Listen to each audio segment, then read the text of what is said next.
सो sensitivity का experiment जो है उसका पर्पस होता है क्या, to determine the rate of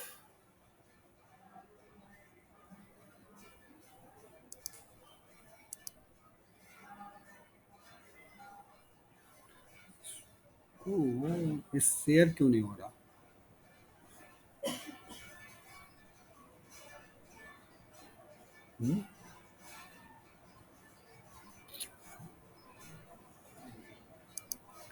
इसमें माउस पॉइंटर क्यों नहीं आ रहा है।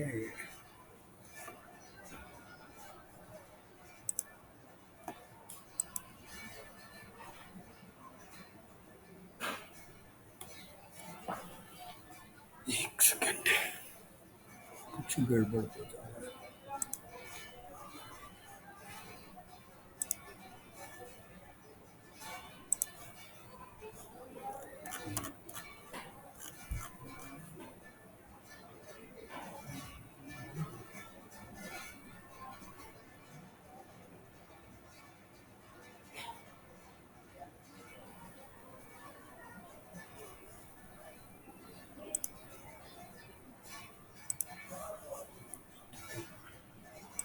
जो सेंसिटिविटी एक्सपेरिमेंट है उसका पर्पस जो है क्या है, to determine the rate of detected true coincidence event per unit of radioactivity concentration for a standard source configuration.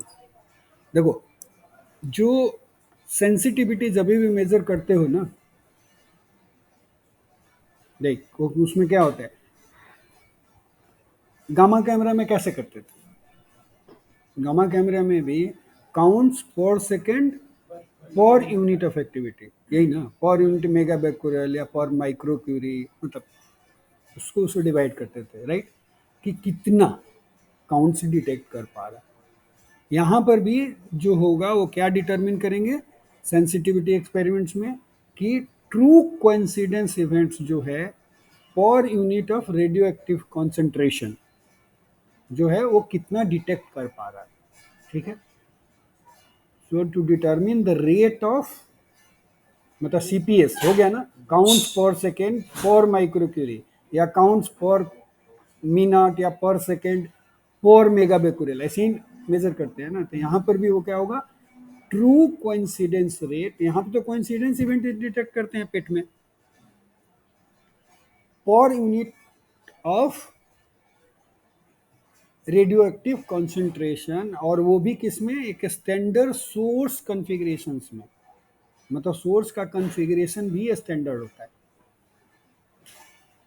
Specs में क्या करते हो, या तो आप पेट्री डिश लेते हो, राइट, तो पेट्री डिश में आप मेंशन करते हो ना कि पेट्री डिश में मैंने इतनी मिली क्यूरी की एक्टिविटी ली थी, स्पेक्ट में ऐसे ही करते हो ना, और उसमें से काउंट्स पर सेकेंड रेट में कन्वर्ट करते हो, काउंट्स पर सेकेंड पर मेगा बैक्यूरेल, यदि मान लो कि टोटल एक्टिविटी जो भी आपने उसमें मिक्स करी थी वो मेगा बैक्यूरेल में मेजर किया, तो काउंट्स पर सेकेंड पर मेगा बैक्यूरेल, राइट, इन पेट्री डिश, मतलब वो आपको स्पेसिफाई करना पड़ता है कि एक्सपेरिमेंट जो किया था वो कैसे किया था। पेट्री डिश का साइज भी होता है, या यदि मान लो कि आपने फ्लड सोर्स से कर रहे हो तो वहाँ पर भी फ्लड सोर्स का साइज हो जाएगा ना, एक पर्टिकुलर स्टैंडर्ड कॉन्फ़िगरेशन है उसका, कि उस कॉन्फ़िगरेशन में आपने सोर्स रखा था, काउंट्स पर सेकेंड पर मेगा बैक्यूरेल, टोटल एक्टिविटी जो रखी थी उसकी, ऐसे मेंशन करते हो, ठीक है। Count rate divided by activity. तो यहाँ पे स्टैंडर्ड जो जो आपका सोर्स जो बनेगा वो कैसे बनता है, बेसिकली यहाँ पे क्या करते हैं कि उसको जो एक कैपिलरी लेते हैं, ठीक है, कैपिलरी में एक्टिविटी फील करते हैं, जैसे देखो यहाँ पे देख सकते हो,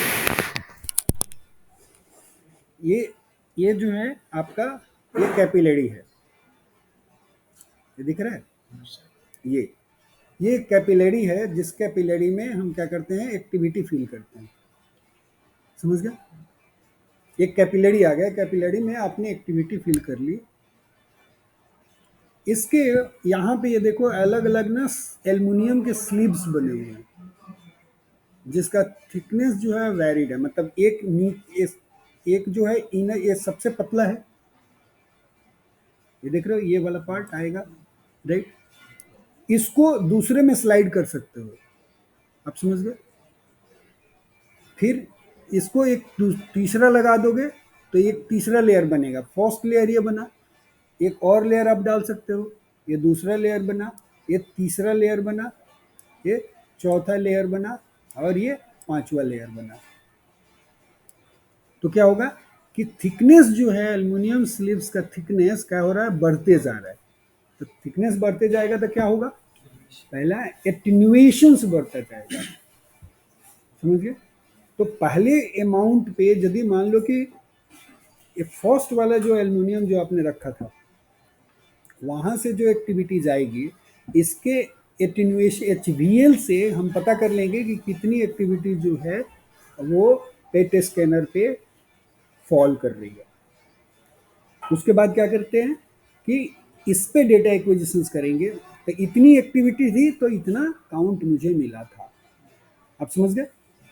इस स्टैंडर्ड ये कैपिलरी में यूनिफॉर्म एक्टिविटी आपने फील कर दी है, ठीक है। तो ये एक लाइन सोर्स बन गया, उसके उसको क्या कर दिया आपने, इसको उसके स्लीव में, एल्युमिनियम स्लीव में डाल दिया इसको।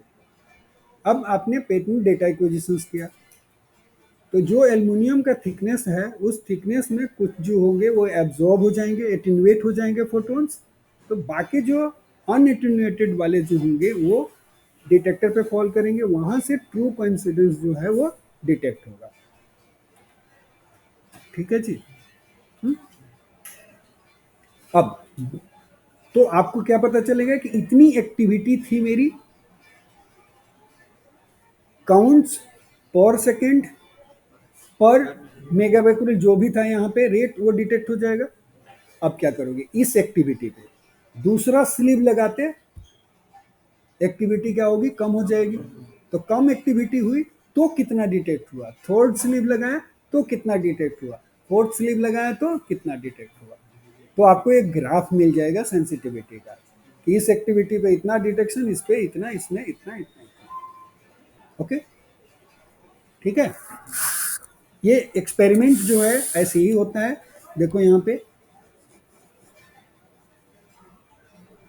ये देख रहे हो, एक सपोर्ट है जहां से सपोर्ट से ये स्लिप्स निकला हुआ है, ये देख रहे हो, ये लाइन ऐसे करके वो एक्सटेंड हो जाता है, तो स्कैनर के फील्ड में हो जाएगा, और इसी में स्लीव जो है वो आपका जो है आप ऐड करते जाओगे, ठीक है।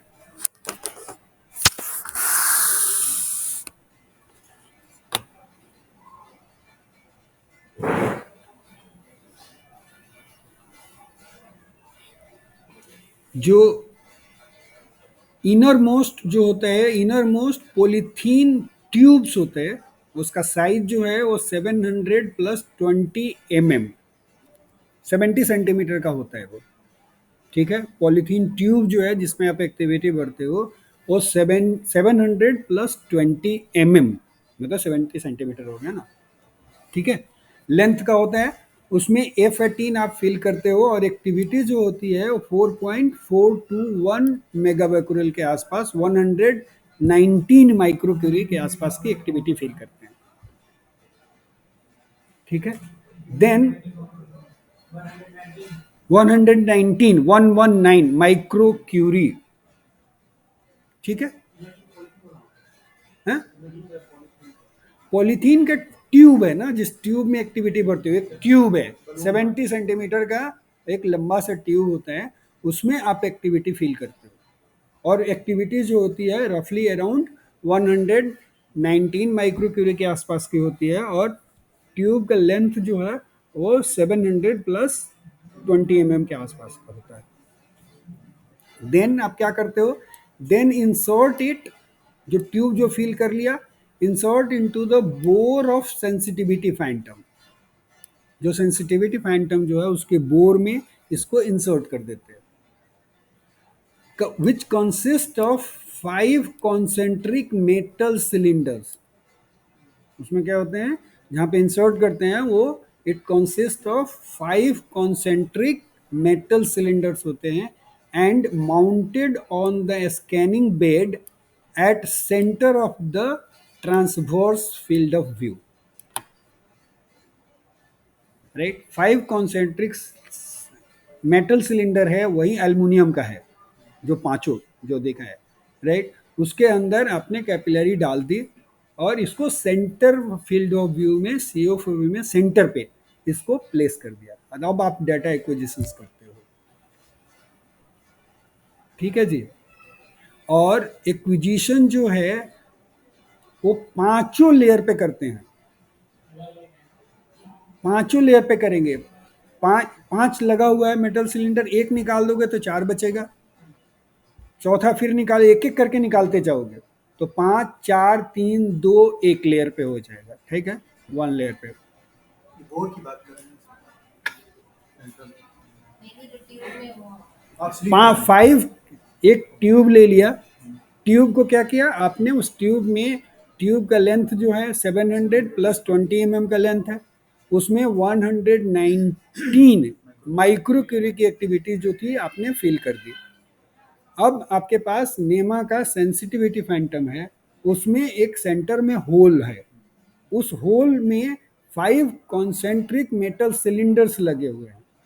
उसके सेंटर में आप क्या करते हो, इस ट्यूब को इंसर्ट कर देते हो। अब डेटा एक्विजिशन करना है, तो जब इंसर्ट करोगे तो अभी पांचों मेटल सिलेंडर लगे हुए हैं, आप एक एक्विजिशन करोगे तो 5 लेयर पे एक एक्विजिशन होगा, उसमें से एक निकाल लोगे, एक लेयर एल्युमिनियम मेटल सिलेंडर का एक निकाल लोगे तो अब कितना बचेगा, 4 लेयर बचेगी। फिर 4 लेयर पे एक्विजिशन करना है, फिर उसको निकालोगे, फिर 3 लेयर बचेगा, 3 लेयर पे करोगे, फिर एक लेयर निकाल दोगे। ऐसे करते करते एक लेयर पर, लास्ट वाले एक लेयर रखना है, एक लेयर पे होएगा एक्विजिशन। तो आपको 5 बनेंगे सेंटर पे। सेंटर पे जब करोगे तो 5th लेयर, 4th, 3, 2, 1, 5 एक्विजिशन होंगे।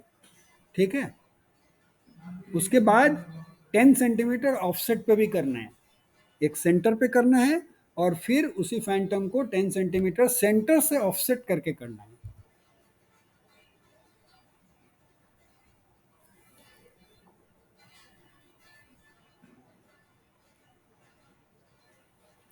ठीक है, और डेटा एक्विजिशन जो है वो एक एक एक्विजिशन जो है लगभग 5 मिनट का करना है। ठीक है, 300 सेकेंड्स का।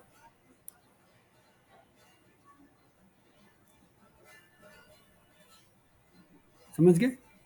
तो सेंटर पे हो गया पांचों, फिर पांचों 10 सेंटीमीटर, फिर फैंटम को ऑफसेट करना है और यही पांचों एक्सपेरिमेंट जो है रिपीट करने हैं।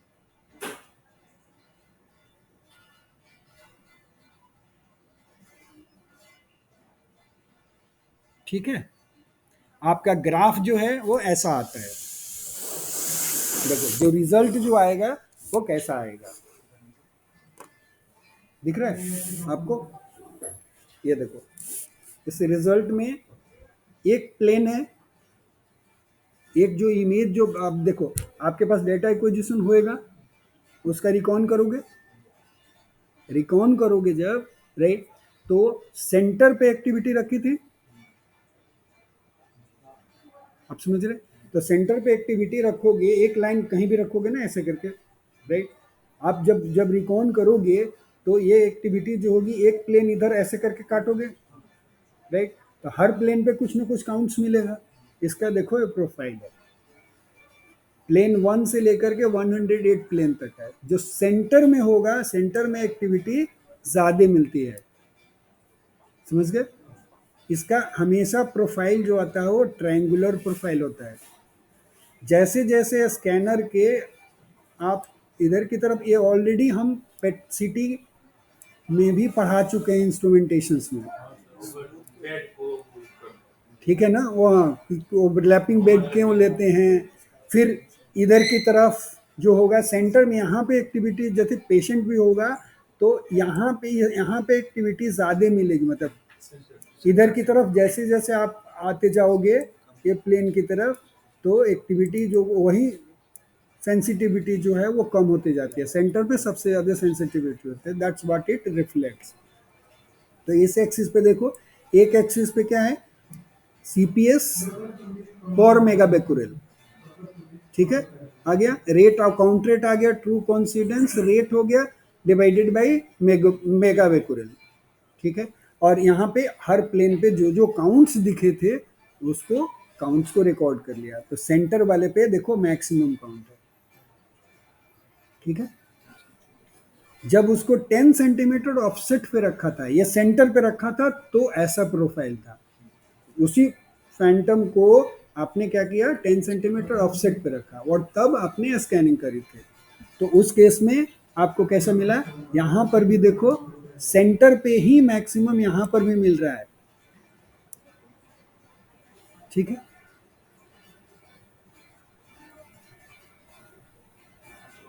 ये देखो, ये ये 150 के आसपास मैक्सिमम है, यहाँ पर भी लगभग वैसा ही है।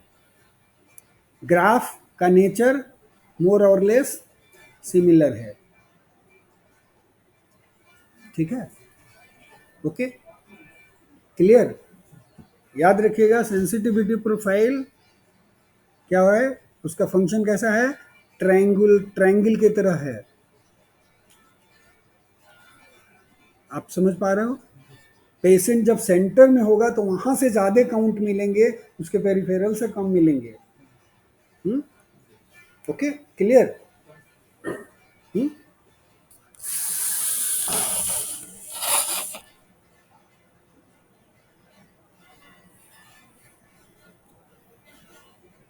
डायमीटर का कुछ वैल्यूज है, कितने में कंसंट्रेटेड जो है एल्यूमिनियम वाले कितने डायमीटर में है, आज में तो बेसिक ऑर्डर में कि सेम। नहीं नहीं, उसका डायमीटर नेचुरली एक एक एक के ऊपर एक तो स्लाइड ही तो कर रहा है, आप यदि ध्यान से देखो, नहीं बिल्कुल टच कर रहे हैं रफली, ये देखो यहाँ पे, ये देख रहे हो कैसा कॉन्सेंट्रेट बन रहा है, क्लियर हो गया।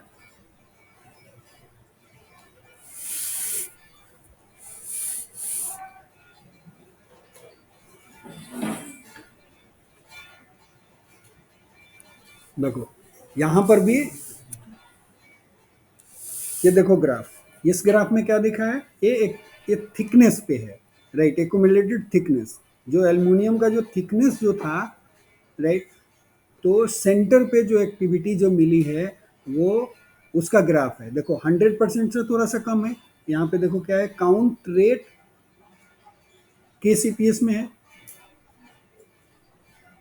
और इस प्रोफाइल को देखो, ये प्रोफाइल बिल्कुल स्ट्रेट लाइन है या थोड़ा सा डिप जा रहा है इधर की तरफ, देखो आप लोगों को कैसा दिख रहा है सामने से? दोनों ग्राफ को देख पा रहे हो?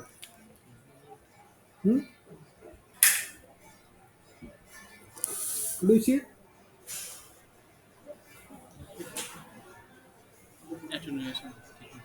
इधर की तरफ एटेन्युएशन क्या हो रहा है, इंक्रीज कर रहा है, राइट, तो कम के सीपीएस जो है वो धीरे धीरे कम हो रहा है, यहाँ पर भी स्लो रेट से कम हो रहा है, कम हो रहा है ना। तो सेंटर और दोनों का तो सेम ही, हाँ सेम ही नेचर है, वहां पर भी सेम ही आया था, यहाँ पर भी सेम ही नेचर है, इसमें कोई डिफरेंस नहीं है, ठीक है।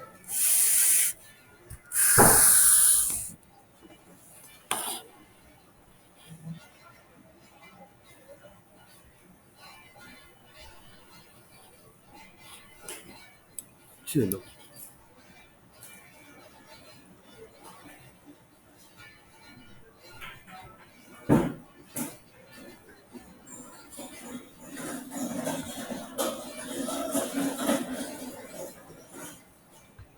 उसके बाद क्या करते हैं कि यहाँ पे टेबल बनाते हैं ये लोग, राइट, कि सेंटर पे क्या मिला और पेरिफेरल ऑफसेट पे क्या मिला।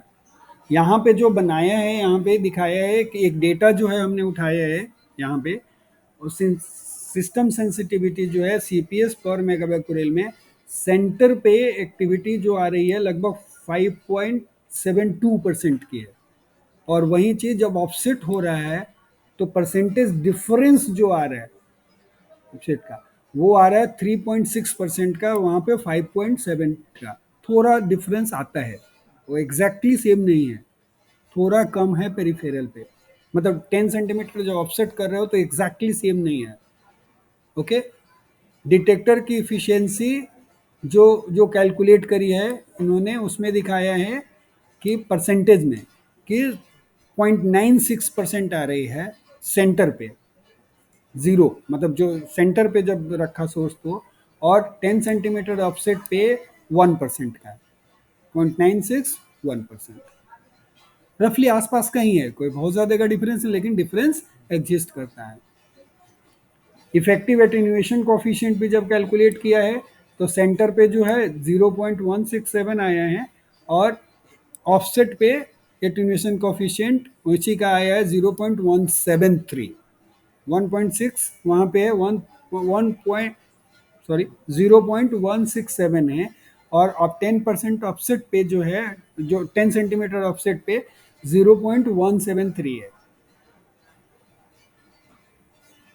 जो डिस्क्रिमिनेटर की सेटिंग जो करी थी जब डेटा एक्विजिशन हो रहा था, लोअर लेवल डिस्क्रिमिनेटर जो था वो 435 केईबी पे था, और अपर लेवल डिस्क्रिमिनेटर जो था वो 650 केईबी पे था, दोनों ही केस में, जीरो सेंटर पे और 10 सेंटीमीटर ऑफसेट पे भी।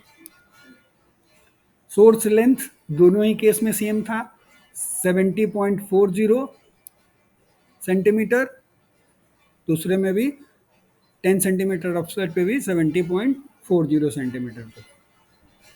इनिशियल एक्टिविटी में थोड़ा सा का डिफरेंस दिखा रहे हैं जब तक एक्विजिशन हुआ, राइट, हाँ, तो पहले सेंटर पे किया तो मेगा बैकुरेल में जो है वो है 4.02, और एक्टिविटी में देखोगे तो 0.11 जब एक्विजिशंस किया था इन्होंने।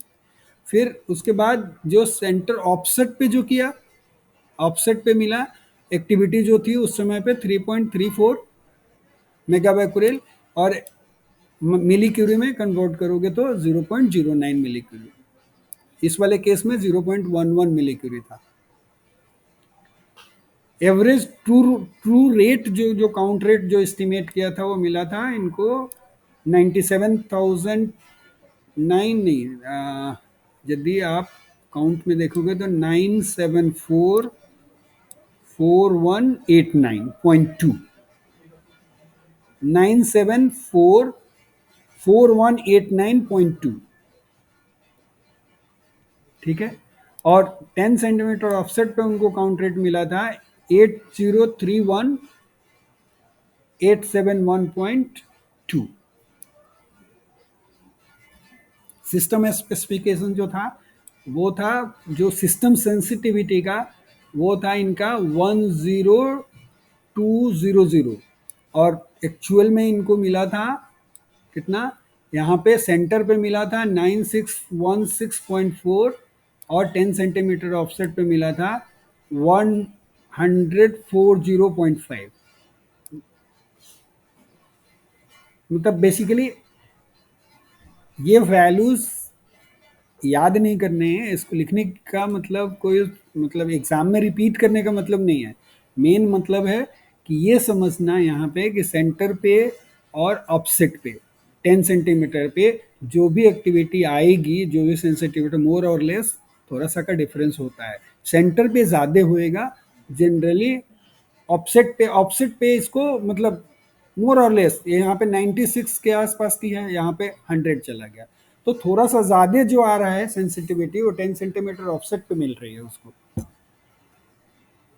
काउंट्स जो भी उसकी सेंसिटिविटी पर मेगा बैकुरेल जो आ रही है थोड़ी सी ज़्यादा मिल रही है उसको 10 सेंटीमीटर ऑफसेट वाले पे, सेंटर वाले पे कम मिल रही है, लेकिन प्रोफाइल हमेशा जो होगा वो ट्रायंगुलर होगा प्लेन पे जब चल रहे हो तो, राइट, कि सेंटर के गैंट्री के सेंटर में मैक्सिमम सेंसिटिविटी मिलेगी, और उसके यदि दोनों तरफ चलोगे बोर के तो उधर की तरफ सेंसिटिविटी जो है वो ड्रॉप होती जाती है, ठीक है, okay. System sensitivity tolerance limit जो है इसका वो क्या है, system sensitivity should be equal to और greater than the vendor specification. Vendor specification से क्या होना चाहिए, इट शुड बी इक्वल होना चाहिए या इट शुड बी ग्रेटर होना चाहिए। System sensitivity should be equal to और greater than vendors specification. Vendor ने जितना स्पेसिफाई किया है उससे या तो बराबर होना चाहिए, नहीं तो ज्यादा होना चाहिए।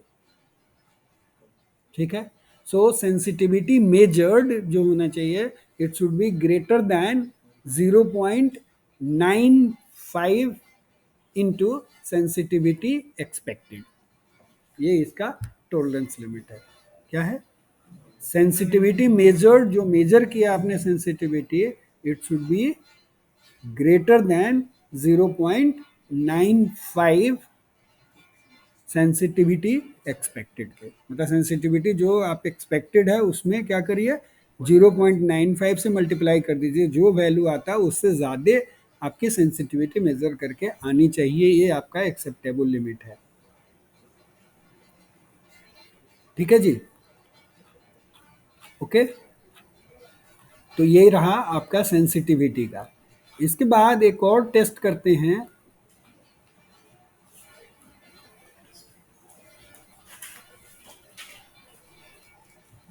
Scatter fraction and count, scatter fraction, count loss and random के लिए। इसके लिए करते हैं स्कैटर फ्रैक्शन, काउंट लॉस और रैंडम के लिए। इसका पर्पस क्या होता है, पर्पस है to measure the relative system sensitivity to scattered radiation.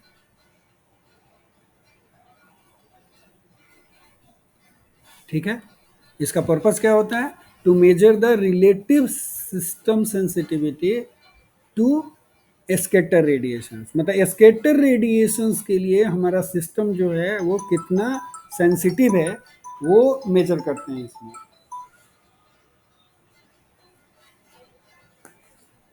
Hello, हाँ जतिन, एक मिनट।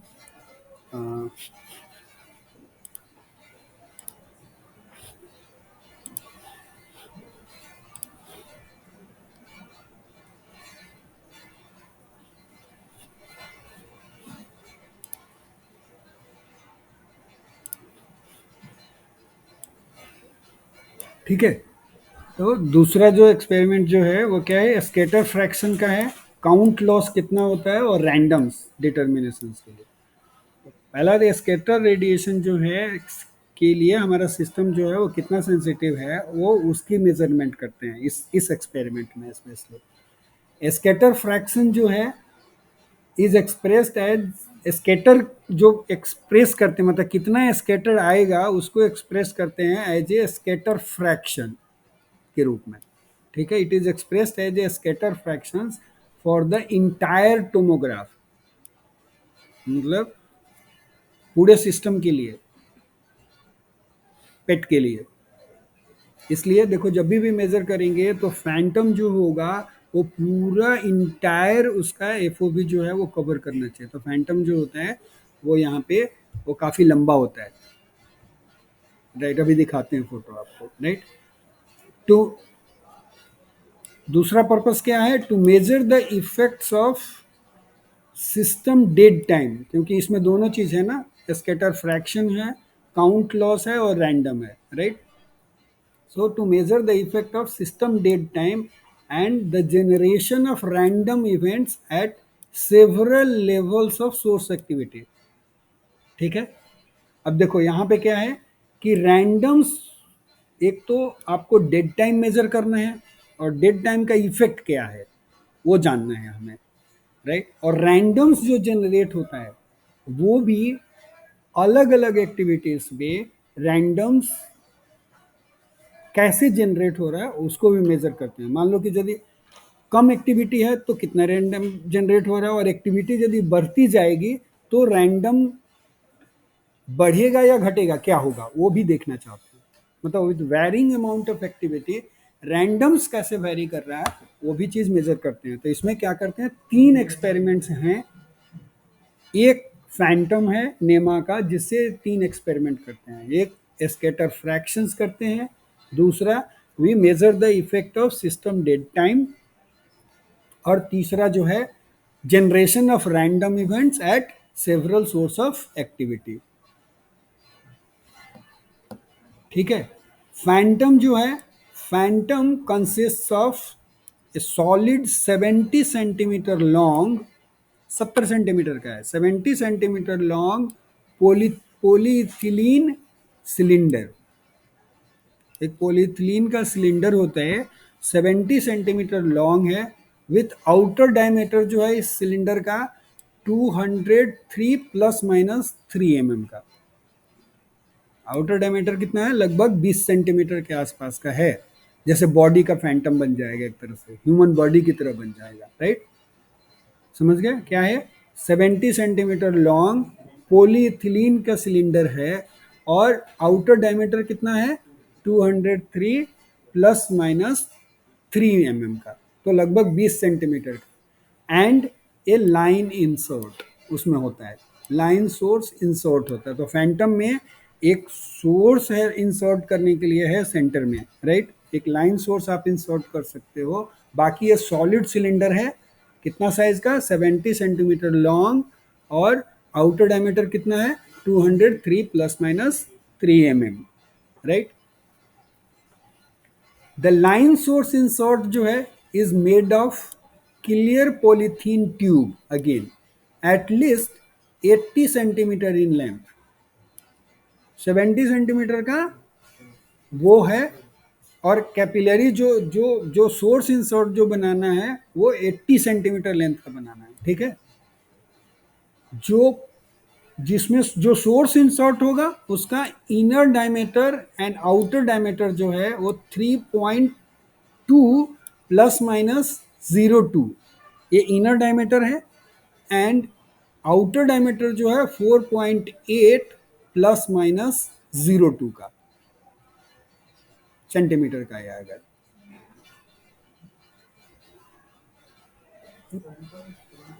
नहीं नहीं नहीं, ये का होगा, सॉरी में होगा। ये जो 3.2 प्लस माइनस 0.02 और इनर डायमीटर और आउटर डायमीटर जो होगा वो 4.8 प्लस माइनस 0.2 का होगा, जो पॉलीथीन ट्यूब जिसमें सोर्स आप बनाओगे, ठीक है। हाँ 80 सेंटीमीटर लॉन्ग ही बनाना है, लगाना है। हाँ हाँ लगाना है, बाहर ही रखना है, बाहर ही रखना है, ठीक है, थोड़ा बाहर रहेगा। हाँ, ए होल जो hole of 6.4 plus minus 0.2 mm in diameter is drilled along the central axis of the cylinder at a radial distance of 45 plus minus 1 mm to insert the above mentioned line sources, ठीक है। हाँ हाँ, वो drill होता ही आता है, वो drilled. हाँ, ताकि 6.4 into sorry 6.4 plus minus 0.2 mm का, तो इतना होल है, तो इसमें चला जाएगा 4.8 आउटर डायमीटर है इसका, राइट।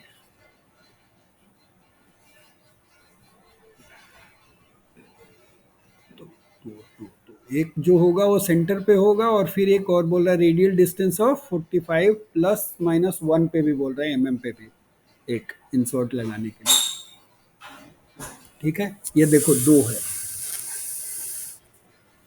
ये है आपका,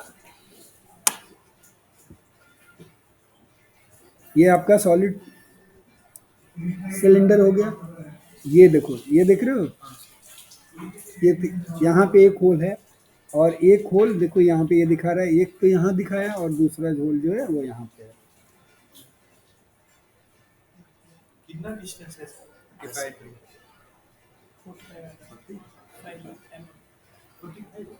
centre of the Phantom is located at the centre of the field of view, ये, और सॉरी, हाँ लाइन सोर्स जो है वो यहाँ पे है, sorry there is a modification here, right. Line source जो है ये, इसका सेंटर बोल रहा है कि सेंटर ऑफ द फैंटम जो है वो क्या है, वो यहाँ पे है, और होल जो ड्रिल है वो कितना है, 45 mm पे है, यहाँ पे है, और यहाँ पे आपको ये लाइन सोर्स इंसर्ट करना है।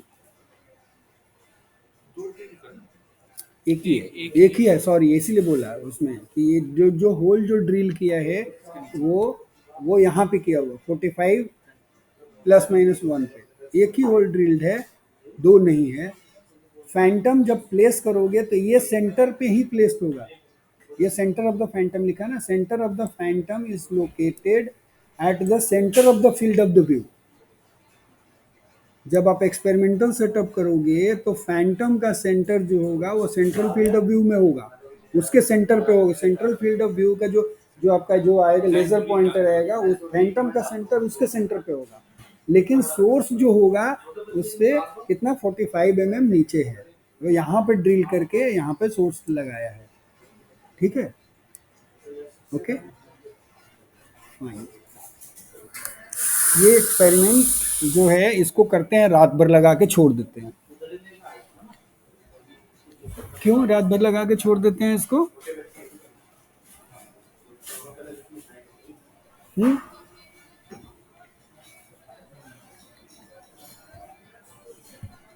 इसमें 3 एक्सपेरिमेंट थे ना, क्या क्या था, स्कैटर फ्रैक्शंस निकालना था, और क्या निकालना था, काउंट लॉस निकालना था, और तीसरा random at different level of activity. तो ये क्या होगा, एक्टिविटी जो होगी सोर्स में वो रात भर में डिके करती जाएगी, और रात भर के लिए 12 घंटे के लिए एक्विजिशन चलेगा। आप समझ गए, एक बार चलेगा फिर बंद हो जाएगा, फिर उसके बाद वो रुक करके दूसरा एक्विजिशन लेगा। फिर जैसे डायनेमिक होता है ना कि इतने देर एक एक्विजिशन इतना देर में लेंगे तो इस एक्टिविटी पर भी मिल जाएगा उसको रैंडम कितना मिला, दूसरी एक्टिविटी पर दूसरा रैंडम मिलेगा, तीसरी एक्टिविटी पे तीसरा रैंडम मिलेगा, फिर आप ग्राफ प्लॉट कर सकते हो। ठीक है जी, तो ये तो हो गया। और क्या चाहिए आपको? ठीक है, एक्टिविटी जो फील करनी है यहाँ पे वो है 38.952 मिली क्यूरी। वॉल्यूम कितने वॉल्यूम में बनाना है, 5.5 सीसी में।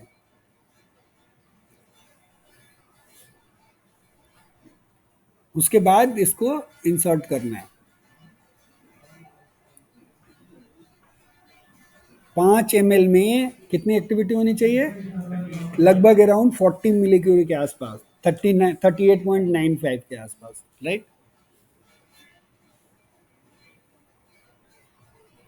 बाकी तो ठीक है। Centre the phantom in the transaxial field of view and also in the axial field of view using the CT scout scan. वो जैसे मतलब आप पहले सीटी का स्काउट व्यू तो लेते हो पहले, हाँ, उसके बाद वहाँ से आप जाकर के प्लेस करते हो पेशेंट का, जितना दूर का स्कैन करना होता है, तभी तो बेड पोजिशंस के लिए लेके जाते हो ना। तो पहले आप यहाँ पे डिफाइन करो and then you take the scan. Acquired total frame जो है वो 45 फ्रेम्स एक्वायर करना है। उसके बाद तो कैलकुलेशंस है, ठीक है, उसके लिए फिर अगेन फार्मूला है, वो कैसे कैलकुलेट करते हैं। तो मे बी लाइक यदि आप लोगों को लिखना हो तो यहाँ पे हमने स्लाइड पे फार्मूला लिख दिया है, यदि कोई याद करके लिख सकता है तो लिखे, नहीं लिखे तो भी इसको इतना बात तो लिखे ही कम से कम, क्या ये चीज़ मेज़र होती है, फैंटम का डायमेंशंस ये है, ऐसे प्लेस करते हैं, इसके पीछे रेशनल्स क्या है, राइट। और जो मैथमेटिकल फार्मूला यहाँ दिया गया है, ये मैं इस मैथमेटिकल फार्मूला के बेस पे ही उसके सॉफ्टवेयर में प्रोसेसिंग जो जो भी प्रोसेसिंग सॉफ्टवेयर जो है it is based on this mathematical formula only, कि कैसे स्कैटर फ्रैक्शंस कैलकुलेट करते हैं, रैंडम इवेंट और ट्रू इवेंट जो है कैसे कैलकुलेट करते हैं। ठीक है जी, इसका ग्राफ देखने इस टाइप के ग्राफ आते हैं।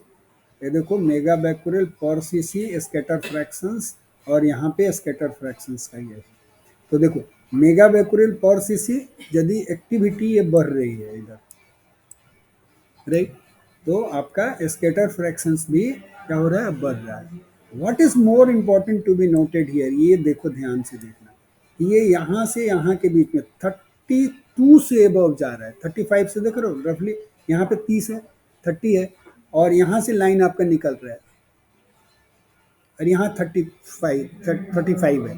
तो रफली ना आप याद करो कि 33 के आसपास से शुरू हो रहा है। 33% स्केटर फ्रैक्शन स्केटर होता है अमाउंट जो है, जो भी एक्टिविटी आप इंजेक्ट करो उसका 33% से तो शुरू हो रहा है और ये कहाँ तक जा रहा है, लगभग 40 से थोड़ा सा नीचे है, लगभग मतलब 33 से लेकर के 37-38% तक जाता है, क्वाइट इनफ।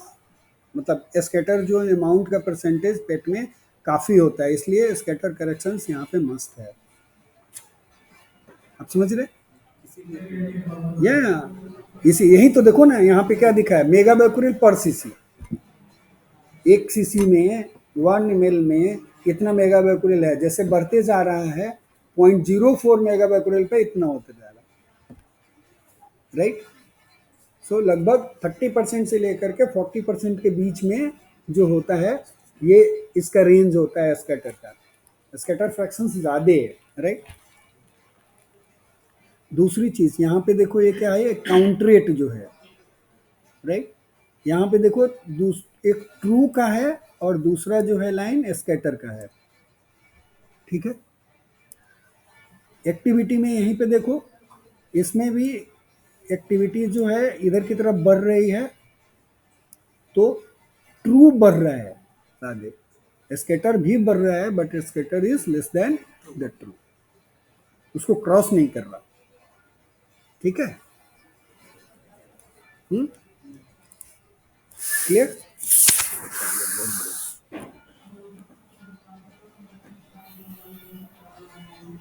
यहाँ पे दूसरा डायग्राम में क्या दिखा है, वैसे ही सेम एक्टिविटी, इधर इधर मेगा बैकुरिल पर सीसी ही है इस एक्सिस पे, और इस एक्सिस पे अगेन काउंट रेट आ गया। तो यहाँ पे देखो टोटल रेट ये है, ये ग्राफ जो है वो टोटल रेट का है और ये है रैंडम का, देखो। तो यहाँ पे क्या देख रहे हो कि जब कम एक्टिविटी है तो रैंडम भी कम है, और जैसे जैसे एक्टिविटी बढ़ रही है रैंडम बढ़ रहा है, लेकिन लीनियरली नहीं है, एक तरह से एक्सपोनेंशियल भी एग्जैक्टली नहीं है, लेकिन एक्सपोनेंशियल की तरफ ही जा रहा है, काफ़ी तेज़ी के रेट से ज़्यादा बढ़ रहा है। तो जैसे जैसे आप एक्टिविटी बढ़ाते जाते हो वहाँ पे ज़्यादा इंजेक्ट करोगे तो रैंडम का परसेंटेज भी ज़्यादा होता है पेट में, okay. This you need to realise. इसीलिए यहाँ पे कॉन्सेप्ट जो आता है नॉइज इक्विवेलेंट काउंट्रेट आता है सेंसिटिविटी की बात में, कि ऐसा नहीं है कि ज़्यादा एक्टिविटी इंजेक्ट कर दोगे तो बहुत अच्छा इमेज आने वाला है, because random is also increasing, scatter is also increasing. इसलिए एक लिमिट, वहाँ पे एक लिमिट आ जाती है नॉइज इक्विवेलेंट काउंट्रेट का कॉन्सेप्ट, जो ऑलरेडी आप लोगों को पढ़ा चुके हैं, उधर की तरफ हम नहीं जाना चाह रहे हैं, ठीक है। तो यहाँ पे देख लो, ये noise equivalent count rate at k is equal to 0, उस पर ये है, और इसका जो है वो रैंडम के टाइम पे k इज इक्वल टू यदि 1 है, नॉइज इक्विवेलेंट काउंट्रेट में k एक फॉर्मूला में आता है वहाँ पर, तो k का वैल्यू आप चेंज करते हो तो उसका वैल्यू भी चेंज होता है, राइट। बहुत बढ़िया। ये तो मेथड है कैसे रिपोर्ट करना है और कैसे डेटा जो है वो कैलकुलेट, मतलब रिपोर्ट कैसे करते हैं जब लिखते हो वहाँ पे, तो ये हमने वहाँ से उठा लिया। ट्रू पीक काउंट रेट कितना मिला और सिस्टम का स्पेसिफिकेशन कितना था, यहाँ पे आप सिस्टम का स्पेसिफिकेशंस लिखते हो और इधर की तरफ जो भी आपका वैल्यूज आ रहा है वो लिखते हो, ठीक है, कंपेयर करने के लिए। अगेन यहाँ पे टॉलरेंस की बात, ये सब चीज़ें थोड़ी बहुत याद हो तो ज़्यादा अच्छा है। I think you should remember this. Again यहाँ पे देखो, याद रखना भी इजी है, हमेशा ज़्यादातर जो वैल्यू जो दिया हुआ है 1.05 का ही मल्टीप्लिकेशन है, राइट। यहाँ पे एक्सपेक्टेड में, और कहीं पे ज़्यादा और कहीं पे कम होगा ये, तो ज़्यादा कब होगा और कम कब होगा वो समझना ज़रूरी है। जैसे स्कैटर फ्रैक्शंस कम होना चाहिए तब जाके इमेज क्वालिटी बढ़िया होगी, तो इधर की तरफ ज़्यादा नहीं आएगा, इधर लेस आ जाएगा, FWHM में लेस आ जाएगा, सेंसिटिविटी में ज़्यादा आना चाहिए। ये सब चीज़ें थोड़ा दिमाग में बिठा करके रखना है, लिखते वक्त ईजी रहेगा। मैक्सिमम नंबर ऑफ टाइम्स 1.05 का ही मल्टीप्लिकेशन है, ठीक है। So the calculated scatter fraction, peak noise equivalent rate और peak radioactive concentration for peak NEC should meet or exceed the vendor specification. ठीक है, scatter fraction observed should be less than 1.05 into scatter fraction of expected. ठीक है, the NECR curve, NECA peak value and peak radioactive concentration जो होना चाहिए, it should be reported, इसको report करना चाहिए, मतलब इसको डॉक्यूमेंट करना है आपको, ताकि फ्यूचर में इसको कंपैरिजन किया जा सके। जब इनिशियल टाइम पे जनरली नेमा टेस्ट जो है वो एक्सेप्टेंस टेस्टिंग का है, जब एक्सेप्टेंस टेस्टिंग होती है उस समय पे करते हैं, तो वैसे भी इसका रिकॉर्ड तो रहता ही है और रखना चाहिए। यहीं से कंपैरिजन शुरू होता है कि आपका सिस्टम जो है वो डिटोरिएट हो रहा है और किस रेट से डिटोरिएट हो रहा है, कब आपको इंटरवेंशन की ज़रूरत है। इंजीनियर को आप बोल सकते हो कि भाई आप आकर के इसको करेक्ट करिए। इनिशियल वैल्यू ये था, ठीक है, गुड, ठीक है, तो आज इतना ही, रहने देते हैं 2। ओके गुड, चलो थैंक यू। 2 टेस्ट तो पढ़ लिया, या और पढ़ने हैं? कर ले, इमेज क्वालिटी भी कर ही लेते हैं। नहीं, एग्ज़ाम तो बॉस चलो बंद कर दिया, वैसे तो कोई दिक्कत नहीं, एग्ज़ाम तो देना ही है। नहीं,